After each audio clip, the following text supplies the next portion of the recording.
بسم اللہ الرحمن الرحیم بسم اللہ الرحمن الرحیم والصلاة والسلام علی اشرف الانبیاء والمرسلین اما بعد۔ معزز سامعین، اس سے قبل ہم کتاب الاقرار کی مباحث پڑھ رہے تھے، اسی سے متعلقہ ایک بحث استثناء کی بھی ہے۔ آج کی اس ویڈیو کے اندر انشاءاللہ ہم باب الاستثناء شروع کریں گے۔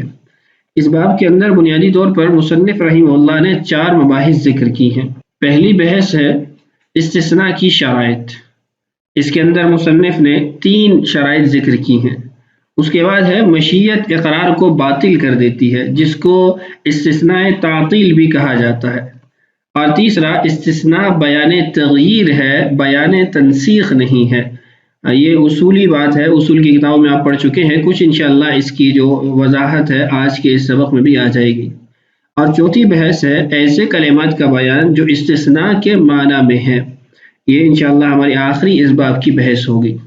تو ان چاروں مباحث کی جو تفصیلات ہیں انشاءاللہ ایک کے بعد دیگرے ہم ان سب کو پڑھیں گے۔ سبق کی عبارت پہلے پڑھ لیتے ہیں۔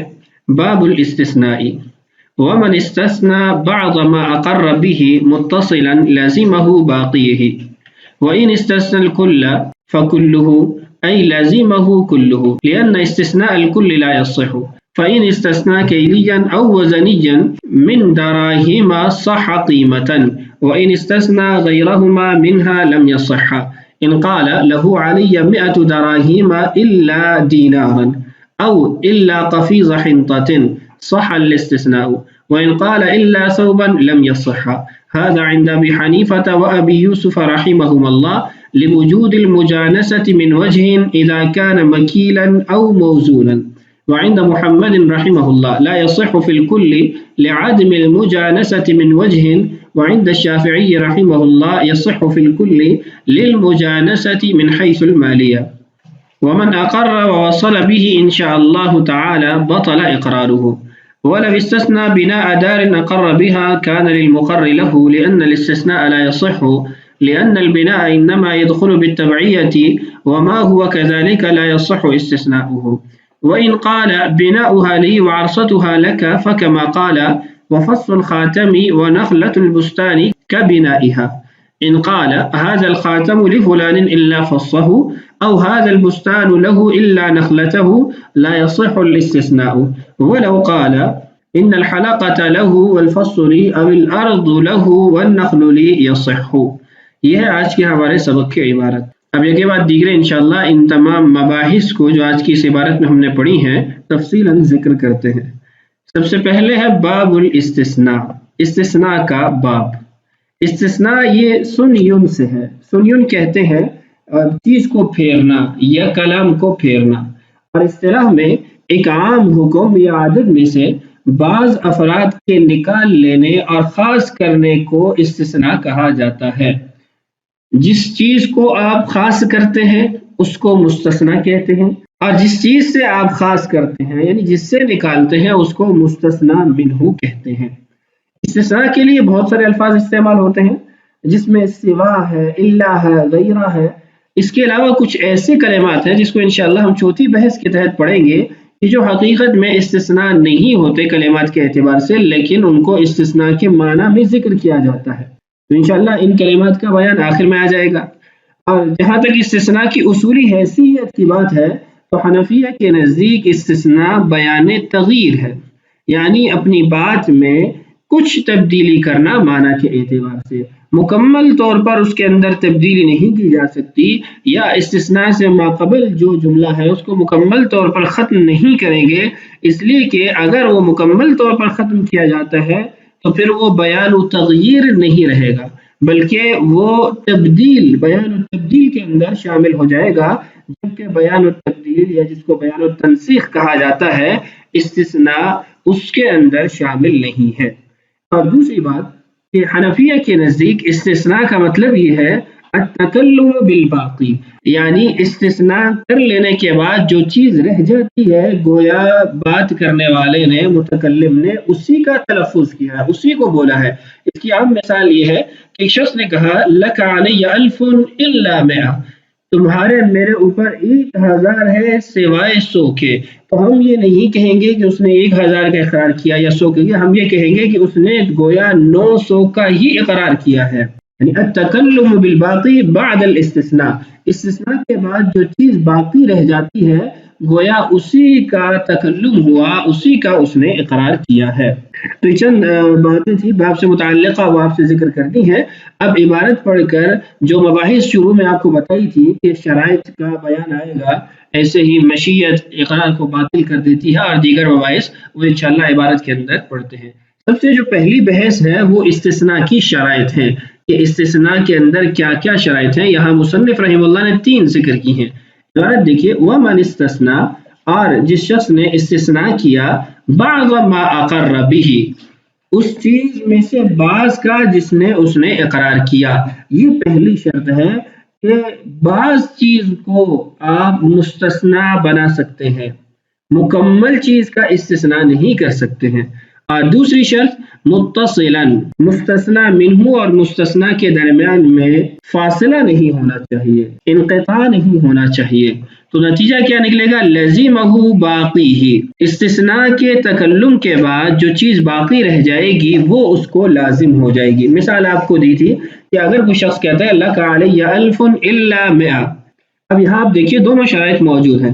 پہلی شرط یہ ہے کہ 1000 میں سے کچھ کا استثناء کیا گیا، 100 کا استثناء کیا گیا، اور دوسرا یہ کہ متصلاً استثناء کیا گیا ہے.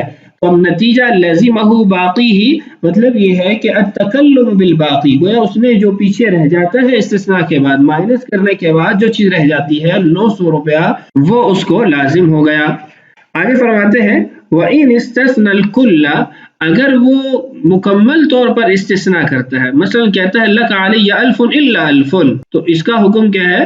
فَكُلُّهُ ای لازمہ کلہ، تو اس کا یہ استثناء یعنی کارآمد نہیں ہوگا، فائدہ مند نہیں ہوگا، اس کا کوئی اثر ظاہر نہیں ہوگا، بلکہ اس کو مکمل طور پر وہ چیز لازم ہو جائے گی. وجہ کیا ہے؟ لأن استثناء الکل لا یصح، استثناء الکل من الکل یہ درست نہیں ہے. اس جملے میں تھوڑی تفصیل ہے، اس کو سن لیجئے اور سمجھ لیجئے کہ استثناء الکل لا یصح کا کیا مطلب ہے. اصل میں اگر ہم یہ کہیں کہ استثناء الکل من الکل یہ درست ہے، تو اس کا مطلب یہ نکلتا ہے کہ گویا اس نے کوئی بات کی ہی نہیں ہے، اور اس نے اپنے پہلے جملے کو بعد والے جملے کے ساتھ مکمل طور پر ختم کر دیا ہے. تو مکمل طور پر جس چیز کو ختم کر دیا جاتا ہے وضاحت کے ساتھ، بیان کے ساتھ، اس کو اصول کی بحث کے اندر بیان التبدیل کہتے ہیں، یعنی بیان النسخ کہتے ہیں. جبکہ بیان النسخ کے بارے میں آپ اصول میں یہ بات پڑھ چکے ہیں، یجوز ذلک من صاحب الشرع ولا یجوز ذلک من العباد، کہ شریعت تو نسخ کر سکتی ہے، تبدیل کر سکتی ہے، لیکن بندوں کی جانب سے نسخ یا تبدیلی نہیں ہو سکتی. اور وہیں پر آپ نے یہ بات پڑھی تھی کہ بطل استثناء الکل من الکل لأنہ نسخ الحکم، استثناء الکل من الکل جو ہے وہ باطل ہے اس لیے کہ وہ حکم کا منسوخ کرنا ہے، جبکہ حکم کا منسوخ کرنا یہ بندوں کو اختیار نہیں دیا گیا. اب یہاں ایک بات اور ہے، وہ یہ ہے کہ استثناء الکل عن الکل کس صورت میں جائز نہیں ہے، یعنی کس صورت میں یہ درست نہیں ہے. تو اس میں یہ شرط آپ نے ذہن میں رکھنی ہے کہ اذا كان الاستثناء بعین اللفظ المستثنى منہ، اگر مستثنیٰ منہ اور مستثنیٰ دونوں لفظاً بھی اور معناً بھی ایک ہی چیز ہو، کوئی ان میں فرق نہ ہو. جیسے ایک شخص نے کہا نسائی طوالق الا نسائی، میری ساری بیویوں کو طلاق ہے مگر میری ساری بیویوں کو. اب نسائی جو مستثنیٰ ہے یہ مستثنیٰ منہ کے اندر لفظ اور معنی پایا جا رہا ہے، تو اس لیے یہ اس کا استثناء درست نہیں ہوگا، بلکہ ساری عورتوں کو طلاق ہو جائے گی. ایسے وہ کہتا ہے عبید احرار الا عبیدی، کہ میرے سارے غلام آزاد ہیں مگر میرے سارے غلام. اب میرے سارے غلام یہ مستثنیٰ اور مستثنیٰ من دونوں کے اندر لفظاً اور معنی دونوں صورتوں میں پائے جا رہے ہیں. یا پھر مستثنیٰ منہ جیسا مستثنیٰ کوئی لفظ لے آتا ہے تو اس صورت کے اندر بھی اس کا استثناء باطل ہو جائے گا. جیسے وہ کہتا ہے نسائی طوالق الا زوجاتی، اب نسائی اور زوجاتی ان دونوں سے مراد اس کی عورتیں ہیں، اور دونوں کلمات ایسے ہیں جو بیوی کے لیے لغت میں بولے جاتے ہیں. لیکن اگر اذا كان الاستثناء بغیر ذلك اللفظ، اگر مستثنا منہ اور مستثنا معنن تو ایک ہیں لیکن کلمات کے اعتبار سے مختلف ہیں، تو اس صورت کے اندر استثناء الکل من الکل جائز ہو جائے گا۔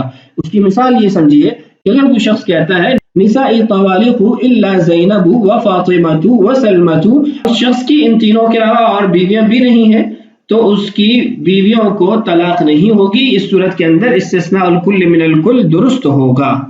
وجہ آپ سے عرض کر دی ہے کہ اگر اذا كان الاستثناء بعین ذلك اللفظ اي بعین لفظ المستثنى منه او اذا كان الاستثناء بمساوی لفظ المستثنى منه، تو ان صورتوں کے اندر استثناء الکل من الکل جائز نہیں ہوگا، اس کا کوئی اثر ظاہر نہیں ہوگا، بلکہ پہلے جو اس نے بات کی ہے وہ اس کو لازم ہو جائے گی، اس کا اثر ظاہر ہو جائے گا۔ لیکن اگر ان كان الاستثناء بغیر لفظ المستثنى منه او بعدم تساوی ذلك اللفظ، تو اس صورت کے اندر ہم نے یہ کہا کہ استثناء الکل من الکل بھی جائز ہو جائے گا۔ تو بہرحال یہ دوسری شرط تھی۔ اس کے بعد تیسری شرط ہے فَإِنْ اسْتَثْنَىٰ كَيْلِيًّا أَوْ وَزَنِيًّا، تیسری جو شرط ہے وہ یہ ہے کہ مستثنا اور مستثنا منہ کی جنس ایک ہونی چاہیے، چاہے من کل الوجوہ ہر اعتبار سے جنس ایک نہ ہو، کسی ایک اعتبار سے بھی جنس ایک ہے تو حنفیہ کے نزدیک استثناء درست ہوگا اور یہ شرط بھی ادا ہو جائے گی۔ عبارت پڑھتے ہیں پھر اس میں جو اختلافات ہیں ان کو سمجھتے ہیں۔ فَإِنْ اسْتَثْنَىٰ كَيْلِيًّا أَوْ وَزَنِيًّا، اگر کسی مکیلی یا موزونی ناپ کر بیچی جانے والی چیز یا وزن کر کے بیچی جانے والی چیز کا استثناء کرتا ہے من دراہم، دراہم سے صح قیمتاً، تو قیمت کا اعتبار کرتے ہوئے اس کو درست قرار دیا جائے گا۔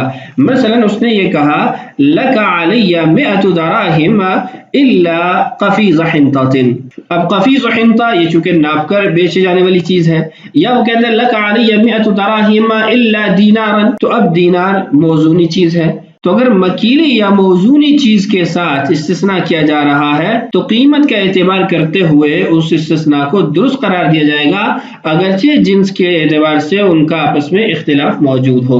وَإِنِ اسْتَثْنَىٰ غَيْرَهُمَا مِنْهَا لَمْ يَصِحَّ، اور اگر استثناء ان دونوں کے علاوہ کسی اور چیز سے کیا جاتا ہے، مثلا مکیلی اور موزونی چیز نہیں ہے، عددی متفاوت چیز ہے، پہلے زمانے کے اندر کپڑا عددی متفاوت تھا، تو اگر وہ کپڑے کا استثناء کر لیتا ہے تو اس کو درست نہیں قرار دیں گے۔ مثلا کہتا ہے لک علی 100 دراہم الا ثوبا، تو اب چونکہ ثوب پہلے زمانے کے اندر عددی متفاوت تھا، تو عددی متفاوت چیز جب وہ لے آیا تو یہاں اتحاد جنس کسی بھی اعتبار سے نہیں ہے، لا من وجہ ولا من کل الوجوہ، کسی بھی اعتبار سے اتحاد جنس نہیں پائی جا رہی، تو ہم اس استثناء کو درست نہیں قرار دیں گے، اس لیے کہ مستثنا اور مستثنا منہ کا کسی نہ کسی اعتبار سے ہم جنس ہونا، توحد جنس اس کے اندر پایا جانا یہ ضروری ہے۔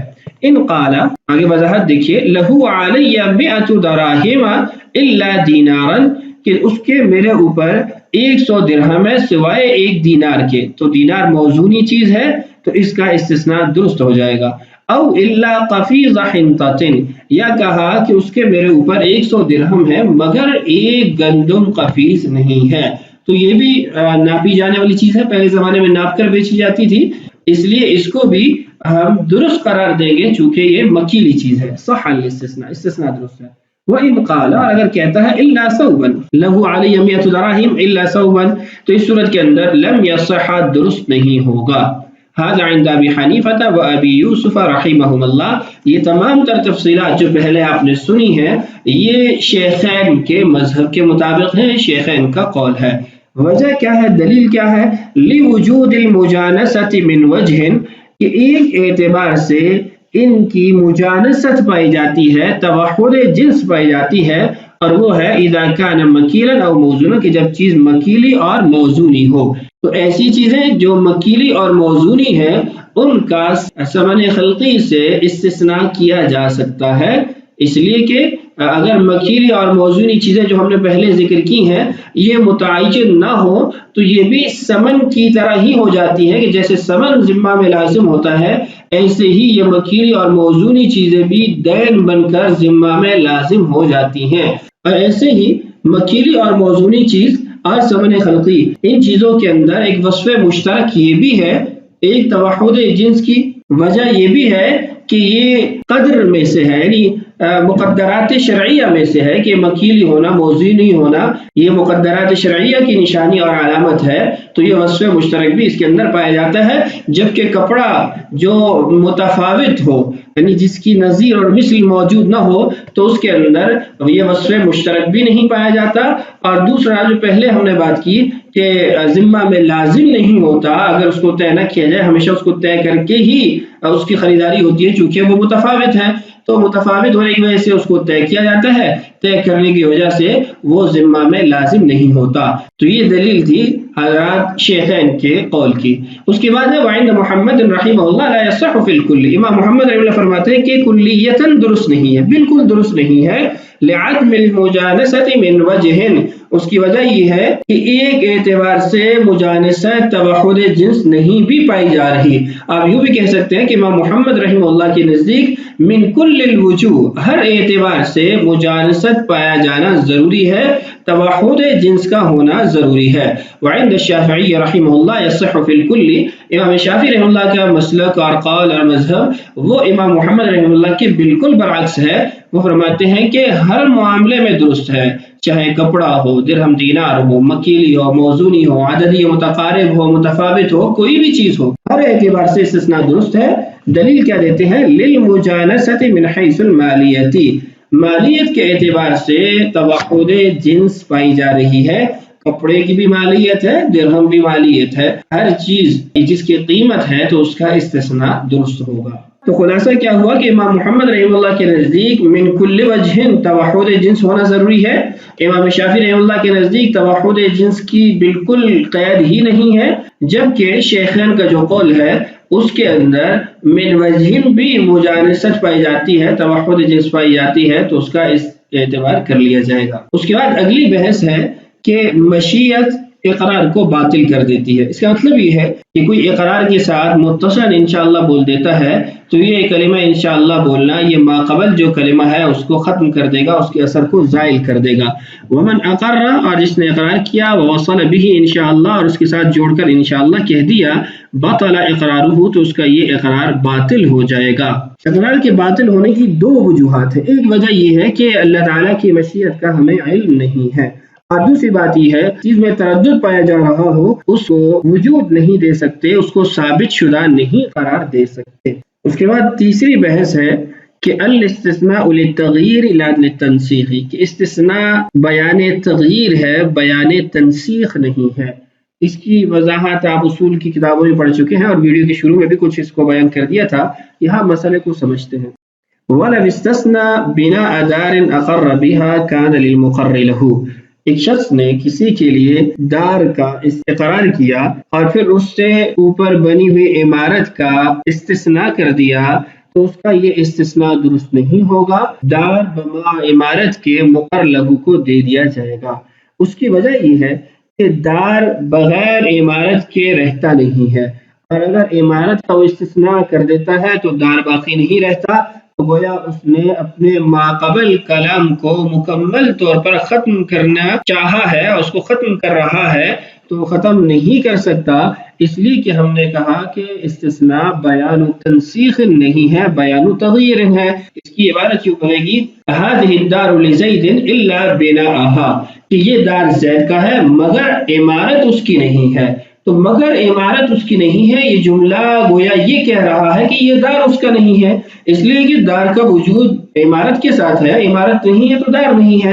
تو یہ اپنے بعد والے جملے سے پہلے والے جملے کو کلیتاً ختم کر رہا ہے، تو اس لیے اس کا یہ استثناء باطل ہو جائے گا، اور اس کو جو اس نے کہا وہ لازم ہو جائے گا، جیسے ہم نے ابتدا میں کہا لازمہ کلہ، کہ ساری چیز اس کو لازم ہو جائے گی۔ لأن الاستثناء لا يصح، کیونکہ یہاں پر استثناء درست نہیں ہے۔ لأن البناء انما يدخل بالتبعیہ، اس لیے کہ جو عمارت ہے وہ تبعاً دار میں داخل ہے۔ وما هو كذلك، اور جو چیز تبعاً ماقبل والی چیز کے ساتھ موجود ہو، لا يصح استثناؤہ، اس کا استثناء درست نہیں ہے۔ آپ یہاں پر اس قاعدے کو بھی ذہن میں رکھیں، ما دخل تبعا لا يصح استثناؤہ، کہ جو چیز ضمناً تبعاً جڑی ہوتی ہے، ساتھ موجود ہوتی ہے، اس کا استثناء نہیں کیا جا سکتا۔ اس کے برعکس اگر وہ کہتا ہے وَإِنْ قَالَ بِنَاؤُهَا لِي وَعَرْصَتُهَا لَكَ، اس دار کی جو عمارت ہے وہ میری ہے اور اس کا جو صحن ہے آگے خالی جگہ ہے وہ تمہاری ہے، تو یہ درست ہے، اس لیے کہ بنا کا اس خالی جگہ کے ساتھ کوئی تعلق نہیں ہے، وہ اس پر قائم نہیں ہے، یا جدا جملوں سے جدا ملکیتوں کا اظہار وہ درست ہے۔ فَكَمَا قَالَ، تو جیسے اس نے کہا ویسا ہی ہے، یعنی عمارت اس کی ہو جائے گی اور جس کے لیے اس نے اس صحن کا اقرار کیا ہے وہ اس کو مل جائے گا۔ آگے فرماتے ہیں وَفَصُّ الْخَاتَمِ وَنَخْلَةُ الْبُسْتَانِ كَبِنَائِهَا، انگوٹھی کے نگینے کا استثناء کرنا یا باغ کے درختوں کا استثناء کرنا، اس کا حکم ایسے ہی ہے جیسے دار کی تعمیر کا عمارت کا استثناء کرنا، یعنی یہ بھی ما دخل تبعا لا يصح استثناؤه کے قاعدے کے اندر ہی داخل ہے کہ اگر ایک شخص کہتا ہے هذا الخاتم لفلان الا فصه، کہ یہ جو انگوٹھی ہے یہ فلاں کی ہے مگر نگینہ اس کا نہیں ہے، اس کا یہ استثناء درست نہیں، اس لیے کہ انگوٹھی بغیر نگینے کے ہوتی ہی نہیں ہے، انگوٹھی کے اندر طبعاً نگینہ شامل ہے۔ اور ایسے ہی وہ کہتا ہے هذا البستان له الا نخلته، یہ بستان یہ باغ اس کا ہے مگر اس کے اندر جو درخت ہیں وہ اس کے نہیں ہے۔ اب باغ نام ہی زمین پر درختوں کا ہے تو اس لیے ان درختوں کو اس سے خارج نہیں کر سکتا، وہ طبعاً اس میں داخل ہیں۔ لا يصح الاستثناء، یہ استثناء درست نہیں ہوگا۔ ولو قال، اگر وہ کہتا ہے ان الحلقة له والفص لي، یہ جو حلقہ ہے یہ اس کا ہے اور اس میں جو اور یہ نگینہ میرا ہے، تو اب اس کی بات درست ہے، ایسے ہی ہے جیسے وہ کہہ رہا ہے، اس لیے کہ حلقہ کے اندر انگوٹھی داخل نہیں ہے، حلقہ اور چیز ہے انگوٹھی اور چیز ہے، جبکہ جو ہم نے انگوٹھی کا مسئلہ پڑھا تو اس کے اندر حلقہ اور نگینہ دونوں شامل ہوتے ہیں۔